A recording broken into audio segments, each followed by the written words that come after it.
Hello student.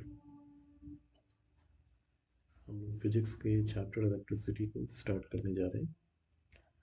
Screen के सामने screen पे आप देख पा रहे होंगे कि इस चैप्टर के तहत क्या क्या टॉपिक्स पढ़ना है। सबसे पहले हम लोग इलेक्ट्रिसिटी का इंट्रोडक्शन समझेंगे, ये एक्चुअली ये होता है क्या। Okay, then current, potential difference, इसको समझेंगे। आफ्टर दैट वोल्ट, जो कि पोटेंशियल डिफरेंस का यूनिट है, उसको समझेंगे, डिफाइन करेंगे। और इसको मेज़र करने के लिए जिस इंस्ट्रूमेंट का यूज़ किया जाता है दैट इज़ वोल्ट मीटर, उसको पढ़ेंगे हम लोग। और सर्किट में कॉमनली यूज़ किए जाने वाले जो कंपोनेंट्स है उसके सिंबल्स को समझेंगे। आफ्टर दैट ओम्स लॉ, और ओम्स लॉ का मैथमेटिकल एक्सप्रेशन, इसको हम लोग समझेंगे। ओम्स लॉ का जो वी आई ग्राफ है ये समझने की कोशिश करेंगे। देन रेजिस्टेंस, ओम, रियोस्टैट, इन सब टॉपिक्स को कवर करेंगे। इतने टॉपिक्स को कवर करने के बाद एक कंडक्टर का रेजिस्टेंस किन फैक्टर्स पर डिपेंड करता है उसको हम लोग समझेंगे, रेजिस्टिविटी को जानेंगे। देन जब रेजिस्टर्स को सीरीज और पैरेलल कॉम्बिनेशन में कनेक्ट किया जाता है तो क्या होता है, उसके इफेक्ट को समझेंगे, उसका रिजल्टेंट क्या होता है वो जानेंगे। और पैरेलल कॉम्बिनेशन का सीरीज कॉम्बिनेशन के अगेंस्ट में फ़ायदा क्या है इसको समझने की कोशिश करेंगे। देन इलेक्ट्रिक करंट के हीटिंग इफेक्ट को। ओके,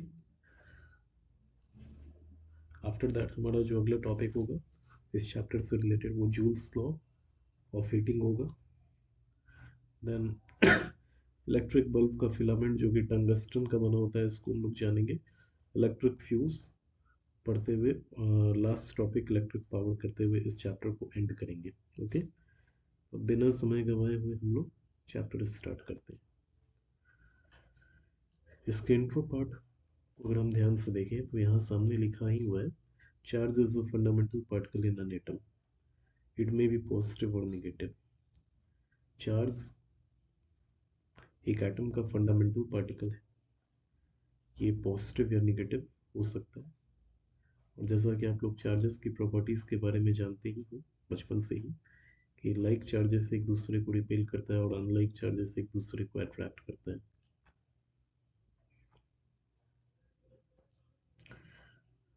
फिर कूलम जो हो गया, जो कि चार्ज का ऐसा यूनिट है।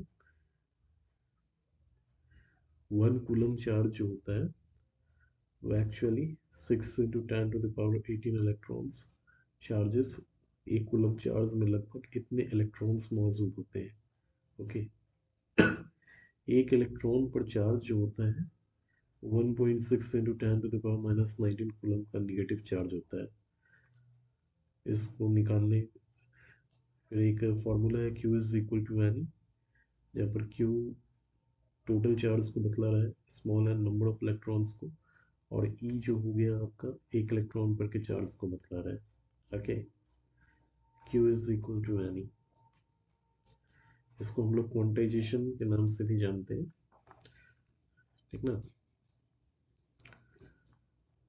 Quantization effect of electric current, इसको हम लोग समझते हैं।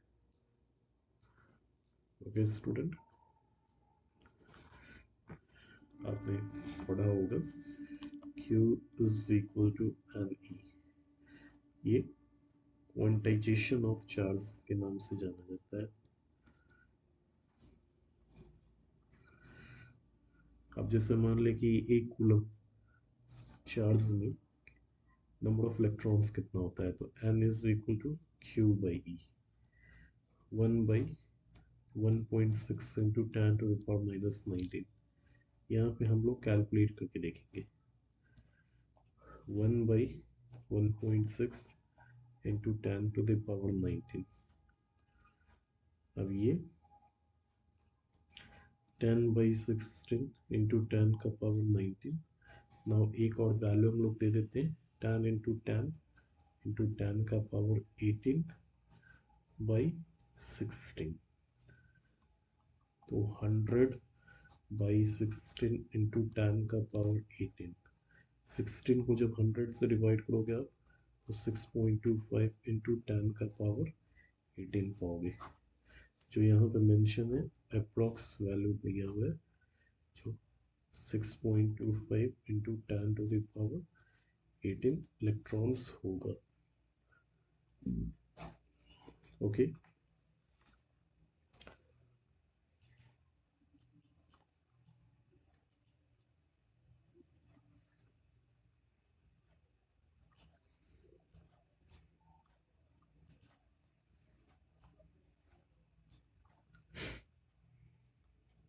करंट। करंट की बात करें, the rate of flow of charge is called current. देखिए, चार्जेस के फ्लो का जो रेट जो है उसी को करंट बोला गया है, और करंट निकालने का फॉर्मूला है charge upon time, that is I is equal to Q by t. आपके सामने एक छोटा सा सर्किट शो किया गया है जिसमें दिखाया जा रहा है करंट फ्लो कर रहा है। इसमें हम लोग कैलकुलेशन उसका कैसे करेंगे। ये करंट का जो ऐसा यूनिट होता है वो एम्पियर होता है। ओके, एक एम्पियर जो होता है उसका मतलब ही होता है, देखो आप, अभी हमने फॉर्मूला पढ़ा I is equal to Q by T. अगर मान लें एक कूलम का चार्ज फ्लो करता है 1 सेकेंड में, तो जो करंट कॉन्स्टिट्यूट होता है वो 1 एम्पियर का होता है। यही वजह से यहाँ पे ये बात मेंशन किया गया कि 1 एम्पियर जो है वो 1 कूलम पर सेकेंड के इक्वल होता है। ओके,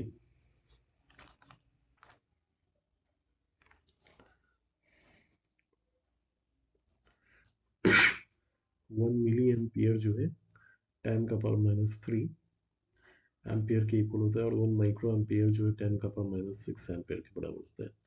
देखो स्टूडेंट, करंट जो है जिस इंस्ट्रूमेंट के द्वारा मेजर किया जाता है उसको हम लोग एम मीटर बोलते हैं।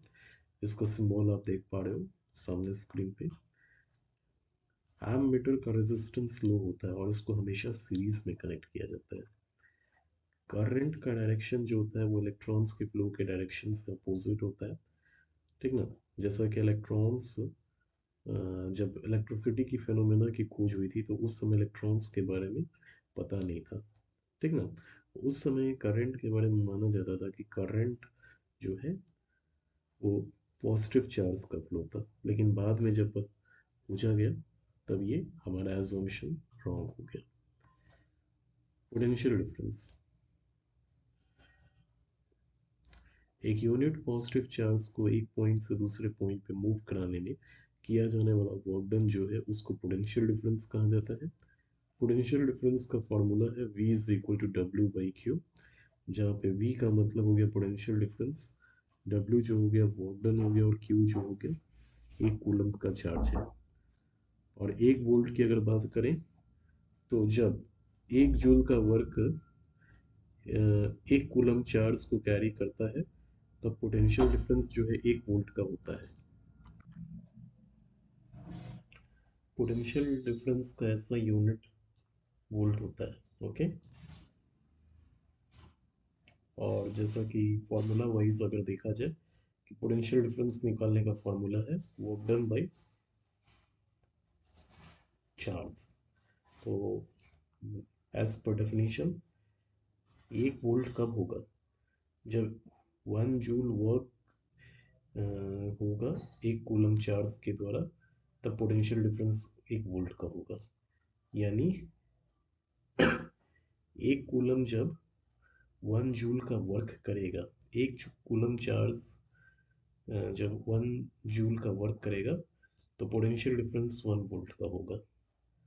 अगेन यहाँ पे मेंशन इसी बात को फिर से किया गया है, when 1 joule work is done in carrying 1 coulomb charge, 1 coulomb charge को कैरी करने में जब वर्क डन 1 जूल का होता है तो पोटेंशियल डिफरेंस 1 वोल्ट का हो जाएगा वहाँ पे। अब अगला टॉपिक जो है वोल्ट मीटर। देखिए, पोटेंशियल डिफरेंस को मेजर किया जाने वाला जो इंस्ट्रूमेंट है उसको वोल्ट मीटर कहते हैं। वोल्ट मीटर का रेजिस्टेंस हाई होता है और इसको हमेशा पैरेलल में कनेक्ट किया जाता है। वोल्ट मीटर का सिंबल आप सामने देख पा रहे हो स्क्रीन पे। ओके, सेल सिंपलेस्ट डिवाइस है जो पोटेंशियल डिफरेंस को मेंटेन करता है, और करंट जो होता है वो हमेशा हायर पोटेंशियल से लोअर पोटेंशियल की तरफ फ्लो करता है। सर्किट में यूज किए जाने वाले जो कंपोनेंट्स हैं उसका यहाँ पे सिंबल दिया गया है। इवन ये आपके बुक में भी डिस्क्राइब किया गया, उसको आप देख लोगे। इन सिंबल्स को आप याद रखोगे, इसका यूज सर्किट डायग्राम ड्रॉ करने के दरमियान होता है। Ohm's law, potential difference across the 2 points of a metallic conductor is directly proportional to current passing through the circuit provided that temperature remains constant। देखिए, एक मेटालिक कंडक्टर के 2 points के across जो पोटेंशियल डिफरेंस जो होता है वो उस कंडक्टर के तहत पास होने वाले करंट का डायरेक्टली प्रोपोर्शन होता है। बस इस बात को प्रोवाइड किया गया कि टेम्परेचर वहाँ कांस्टेंट होना चाहिए। ओम्स लॉ के लिए मैथमेटिकल एक्सप्रेशन ये है, मतलब पोटेंशियल डिफरेंस जो है उस कंडक्टर के तहत फ्लो करने वाले करंट से डायरेक्टली प्रोपोर्शन होगा। अब प्रोपोर्शनलिटी साइन को रिमूव किया गया तो एक कांस्टेंट आर पुट किया गया है। प्रोपोर्शनलिटी साइन आप देख पा रहे हो रिमूव होके इक्वल का साइन आ गया, जो v is equal to I R हो गया। यहाँ पे ये r जो है वही एक नए कांस्टेंट को इंट्रोड्यूस किया गया है, इसको उस दिए हुए मेटल का रेजिस्टेंस कहा जाता है। V I graph Ohm's law के लिए, देखिए ओम्स लॉ के लिए जो वी आई ग्राफ जो होता है उसका स्लोप स्ट्रेट लाइन बनता है, और यही अगर नॉन ओमिक कंडक्टर होता तो ये उसका स्लोप स्ट्रेट ना होकर कर्व्ड होता। अब रेजिस्टेंस होता क्या है, देखिए ये कंडक्टर का प्रॉपर्टी है जो उस कंडक्टर में फ्लो करने वाले चार्जेस को रेजिस्ट करता है। रेजिस्ट करने का मतलब एक तरह से अपोजिशन क्रिएट करता है। रेजिस्टेंस का ऐसा यूनिट जो होता है वो ओम होता है, और 1 ओम का वैल्यू जो है 1 वोल्ट/1 एम्पियर है। जब 1 वोल्ट का पोटेंशियल डिफरेंस और 1 एम्पियर का करंट सर्किट के तहत फ्लो करता है तो उसका रेजिस्टेंस 1 ओम का हो जाता है। Rheostat, variable resistance is a component used to regulate current without changing the source of voltage। Rheostat एक तरह का वेरिएबल रेजिस्टेंस है जो क्या करता है, वोल्टेज के सोर्स को बिना बदले हुए करंट के को रेगुलेट करता है, मतलब करंट के वैल्यू को वो चेंज करते रहता है। आई रिपीट वंस अगेन, एक तरह का ये वेरिएबल रेजिस्टेंस है, मतलब जिसको जॉकी टाइप में रखा गया है। इसको स्लाइड कराया जा सकता है ताकि उसमें करंट को रेगुलेट किया जा सके वोल्टेज के सोर्स को बिना बदले हुए। कहने का मतलब पोटेंशियल डिफरेंस कांस्टेंट रहेगा। रियोस्टैट इधर से उधर अगर हम लोग शिफ्ट करेंगे तो करंट का अमाउंट ऊपर नीचे होगा, यानी बढ़ेगा या घटेगा। अब एक कंडक्टर का रेजिस्टेंस किन फैक्टर्स पे डिपेंड करता है इस बात को हम लोग समझते हैं। अब सबसे पहला चीज, एक यूनिफॉर्म मेटालिक कंडक्टर का जो रेजिस्टेंस जो होता है कंडक्टर के लेंथ से डायरेक्टली प्रोपोर्शन होता है। एरिया ऑफ क्रॉस सेक्शन से इनवर्सली प्रोपोर्शन होता है। टेम्परेचर से डायरेक्टली प्रोपोर्शन होता है, और मटेरियल की नेचर पे डिपेंड करता है। रेजिस्टिविटी, इसको डिफाइन किया गया है, एक तरह का रेजिस्टेंस जो कि एक मटेरियल जिसका साइड 1 मीटर है उसके क्यूब के द्वारा ऑफर किया जाता है, जब वो उसके तहत करंट फ्लो करता है उसके अपोजिट फेसेस से परपेंडिकुलर होके। रेजिस्टिविटी का ऐसा यूनिट ओम मीटर है। रेजिस्टिविटी जो होता है वो चेंज नहीं करता है, भले ही उसका लेंथ या क्रॉस सेक्शन का एरिया बदल जाए, लेकिन ये सिर्फ और सिर्फ रेजिस्टिविटी में चेंजेस, टेम्परेचर में चेंजेस आने की वजह से होता है। आई रिपीट वंस अगेन, जब एक कंडक्टर का एरिया ऑफ क्रॉस सेक्शन या लेंथ में बदलाव आ जाए तो भी रेजिस्टिविटी चेंज नहीं होगा, लेकिन अगर वहाँ पे टेम्परेचर में चेंजेस हुआ तो रेजिस्टिविटी बदल जाएगा।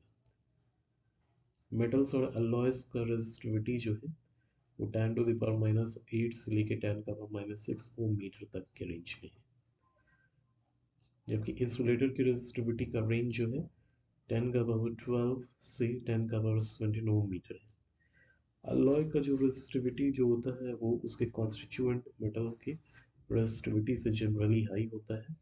अलॉय जो होता है वो ऑक्सीडाइज नहीं होता है, यानी बर्न नहीं कर सकता है इवन हाई टेम्परेचर पे, इसलिए इसको कॉमनली इसका यूज़ किया जाता है इलेक्ट्रिकल हीटिंग डिवाइसेस में।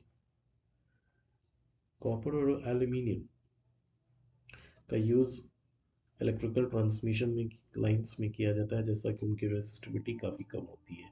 ओके, नाउ सीरीज में रेजिस्टर, जब दो या दो से ज़्यादा रेजिस्टर्स को एंड टू एंड कनेक्ट किया जाता है तो इस अरेंजमेंट को ही सीरीज कॉम्बिनेशन कहते हैं। जैसा कि आप यहाँ पे देख पा रहे होंगे कि 3 रेजिस्टर को एंड टू एंड कनेक्ट किया गया है, दैट्स वाई ये अरेंजमेंट सीरीज कॉम्बिनेशन में समझा जाएगा। टोटल कहें, रिजल्टेंट कहें, ओवरऑल कहें या फिर इफेक्टिव रेजिस्टेंस कहें, सीरीज में उसका कैलकुलेशन इस तरह से करते हैं। यानी जब रेजिस्टेंस सीरीज में होगा, चूंकि यहाँ इस फिगर में 3 रेजिस्टेंस है इसलिए R1 R2 R3 मेंशन किया गया है। तो टोटल रेजिस्टेंस सीरीज में कैलकुलेट कैसे किया जाएगा, सभी रेजिस्टेंसेस का सम करते हुए।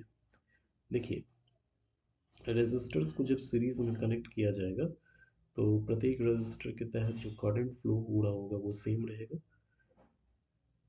इक्विवेलेंट रेजिस्टेंस जो होगा वो लार्जर होगा, भले ही मतलब किसी एक रेजिस्टेंस का, मतलब सपोज करें कि R1 का वैल्यू ज़्यादा है, लेकिन इक्विवेलेंट रेजिस्टेंस जो हो गया मतलब उन सभी रेजिस्टेंसेस का सम है, तो इक्विवेलेंट रेजिस्टेंस जो होगा वो लार्जर होगा than the largest individual resistance. Total voltage की अगर बात करें तो यहाँ पे वोल्टेज ड्रॉप्स का सम जो होगा V is equal to V1 plus V2 plus V3 होगा, और प्रत्येक रेजिस्टर के अक्रॉस जो वोल्टेज होगा, अगर हम लोग फिगर वाइज कंसिडरेशन करें तो V1 जो है IR1 हो जाएगा, V2 जो है IR2 हो जाएगा, और V3 जो है IR3 हो जाएगा। हम लोग जानते हैं अब हम लोग यहाँ पे V is equal to IR है, इस फॉर्मूला को अप्लाई करेंगे हम लोग, और V is equal to IR, V1 V2 V3 का वैल्यू हम लोगों ने पाया IR1 IR2 प्लस IR3। इसको मैं सामने आपके करके दिखा देता हूँ ताकि आप लोगों को बेहतर समझ में आ सके।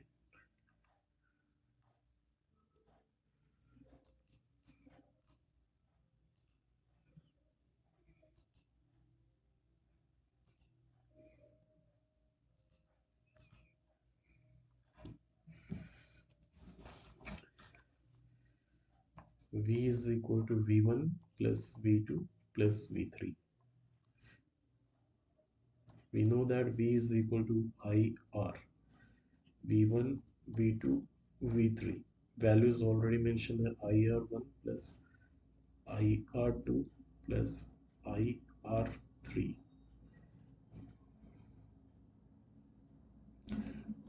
IR is equal to, यहाँ इन तीनों में I कॉमन हो गया, R1 plus R2 plus R3, इधर से I और इधर से I कट गया, इसलिए R is equal to R1 plus R2 plus R3 हो गया। यानी सीरीज में जब रेजिस्टेंसेस रहेंगे तो जितने रेजिस्टेंस रहेंगे उन सभी का सम हम करके सीरीज कॉम्बिनेशन में रेजिस्टेंस का इक्विवेलेंट रेजिस्टेंस का वैल्यू निकाल पाएंगे। ओके,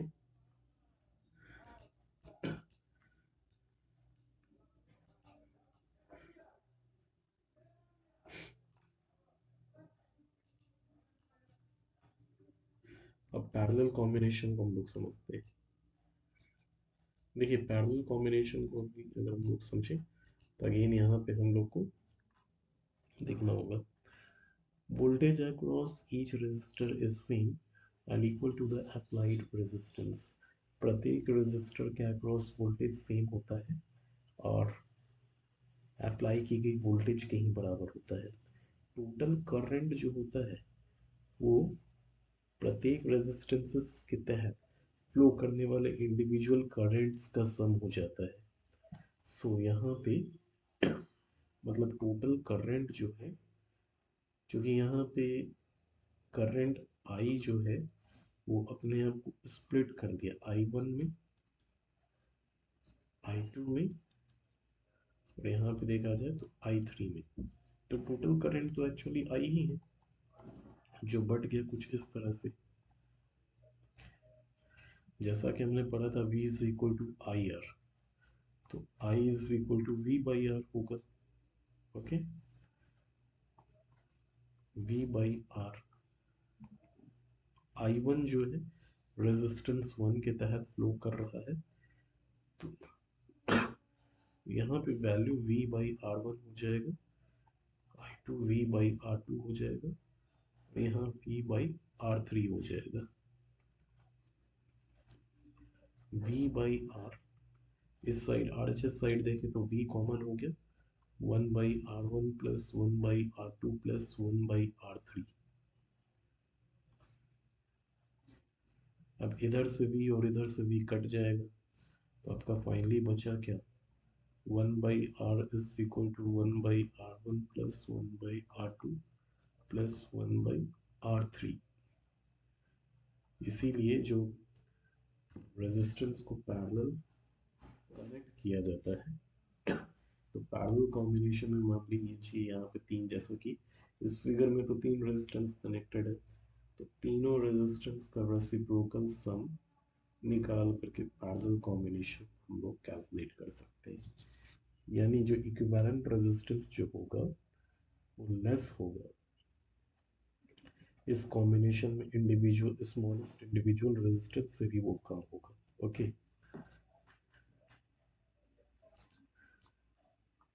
अब एक टॉपिक आता है आपका कि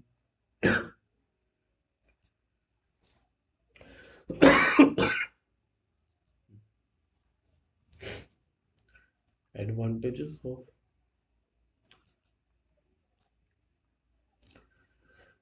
parallel combination over series combination. मतलब सीरीज कॉम्बिनेशन के बजाय पैरेलल कॉम्बिनेशन के फायदा क्यों है, तो इसको समझते हैं। देखिए, in series circuit, when one component fails, the circuit is broken and none of the component work। Series circuit में होता क्या है कि जब एक भी कंपोनेंट फेल कर गया तो पूरा का पूरा सर्किट ब्रेक डाउन कर जाएगा, और आगे का कोई भी कंपोनेंट काम नहीं करेगा, मतलब कोई भी कंपोनेंट वर्क ही नहीं करेगा। Different appliances have different requirement of current. This cannot be satisfied in series as current remains same। अलग अलग अप्लायंसेस का करंट का अपना अलग रिक्वायरमेंट होता है, तो ये सीरीज कॉम्बिनेशन के द्वारा सेटिस्फाई नहीं किया जाएगा। जैसा कि सीरीज कॉम्बिनेशन में क्या होता है, करंट सेम नहीं रहता है, तो टोटल रेजिस्टेंस पैरेलल सर्किट में जो होता है वो घट जाएगा। टोटल रेजिस्टेंस एक पैरेलल सर्किट में डिक्रीज कर जाता है। यही वजह है कि हम लोग क्या यूज़ करते हैं, पैरेलल कॉम्बिनेशन का यूज़ करते हैं सीरीज कॉम्बिनेशन की बजाय। तो इस 3 पॉइंट को आप लिख देंगे, आपको इसमें मार्क्स मिल जाएगा। Now heating effect of electric current. अगर एक इलेक्ट्रिक सर्किट प्योरली रेजिस्टिव है, तो the source of energy continuously get dissipated entirely in the form of heat। This is known as heating effect of electric current। अगर एक electric circuit purely resistive है, पूरी तरह से रेजिस्टिव है, तो एनर्जी का जो सोर्स जो होता है वो लगातार हीट के फॉर्म में डिसिपेट कर रहा होता है। इसको ही हम लोग heating effect of electric current कहते हैं। जैसा कि हम लोग जानते हैं, energy is equal to P into टी, ठीक ना। सामने फॉर्मूला मेंशन है, E is equal to power into time, ठीक ना। एक और फॉर्मूला है VIT, जैसा कि एनर्जी जो है ना हीट एनर्जी के बराबर है यहाँ पे, तो हीट एनर्जी जो हो गया वो VIT हो जाएगा, और V is equal to IR भी होता है, तो हीट प्रोड्यूस जो हो रहा है वो I स्क्वायर RT हो जाएगा। Joules law of heating effect of electric current समझ लेते हैं। ये इसी बात को बतलाता है कि एक रेजिस्टर में जो हीट प्रोड्यूस होता है वो करंट के स्क्वायर से डायरेक्टली प्रोपोर्शन होता है, ठीक ना। हीट जो है करंट के स्क्वायर से डायरेक्टली प्रोपोर्शन है, और साथ ही साथ it is directly proportion to resistance for given current. उसके तहत जो करंट जो पास कर रहा होता है उस करंट के रेजिस्टेंस से भी डायरेक्टली प्रोपोर्शन होता है, टाइम से भी डायरेक्टली प्रोपोर्शन होता है ये, इसीलिए H is equal to I square R T हो गया। हीटिंग इफेक्ट जो है ये उन डिवाइसेस में डिजायरेबल है, like electric heater, electric iron, electric bulb, electric fuse. Heating effect जो हो गया computers, computer monitor, TV, refrigerators में अनडिजायरेबल है। इलेक्ट्रिक बल्ब में ज़्यादातर पावर जो होता है वो फिलामेंट के द्वारा कंज्यूम किया जाता है, जो हीट के तौर पर अपेयर करता है, और इसका एक छोटा सा पार्ट जो होता है लाइट के फॉर्म में रेडिएट कर रहा होता है। इलेक्ट्रिक बल्ब का फिलामेंट जो है वो टंगस्टन का बना होता है, क्योंकि ये हाई टेम्परेचर पे भी रेडली ऑक्सीडाइज नहीं करता है, और इसका मेल्टिंग पॉइंट जो है वो 3380 डिग्री सेल्सियस है। बल्ब को केमिकली इनएक्टिव गैसेस के साथ फिल किया जाता है। ये इनएक्टिव गैसेस आपके नाइट्रोजन और ऑर्गन हो गए, इसलिए फील किया जाता है इसको इनएक्टिव गैसेस से, ताकि उसके फिलामेंट का लाइफ को वो लंबे समय तक प्रोसीड करा सके। Electric fuse. इलेक्ट्रिक फ्यूज एक तरह का सेफ्टी डिवाइस है जो हमारे इलेक्ट्रिकल अप्लायंसेस को प्रोटेक्ट करता है शॉर्ट सर्किट और ओवरलोडिंग के केस में। फ्यूज जो होता है वो जनरली प्योर टिन का बना होता है या फिर कॉपर और टिन के अलॉय से बना होता है। फ्यूज को हमेशा सीरीज में कनेक्ट किया जाता है लाइव वायर से। फ्यूज का मेल्टिंग पॉइंट लो होता है। करेंटली फ्यूज की कैपेसिटी जो है वह अप्लायंस से, आई रिपीट, फ्यूज का करंट कैपेसिटी जो है अप्लायंस से थोड़ा सा ज़्यादा होता है। Electric power, the rate at which electric energy is consumed or dissipated in an electric circuit, वो रेट जिस पे कि इलेक्ट्रिक एनर्जी कंज्यूम हो रहा है या डिसिपेट हो रहा है उसको इलेक्ट्रिक सर मतलब एक इलेक्ट्रिक सर्किट में, उसको इलेक्ट्रिक पावर कहते हैं। पावर का फॉर्मूला है वी आई, जो कि I square R is equal to V square by R भी होता है। पावर का एसआई यूनिट जो है वॉट है, और एक वॉट जो है 1 वोल्ट इंटू 1 एम्पियर के बराबर होता है। इलेक्ट्रिकल एनर्जी का commercial unit kilowatt hour है। 1 किलो वोट आर जो हो गया 3.6 इंटू 10 का पावर 6 जूल के बराबर होता है। इसी को हम लोग 1 यूनिट ऑफ इलेक्ट्रिक एनर्जी कहते हैं। Okay student.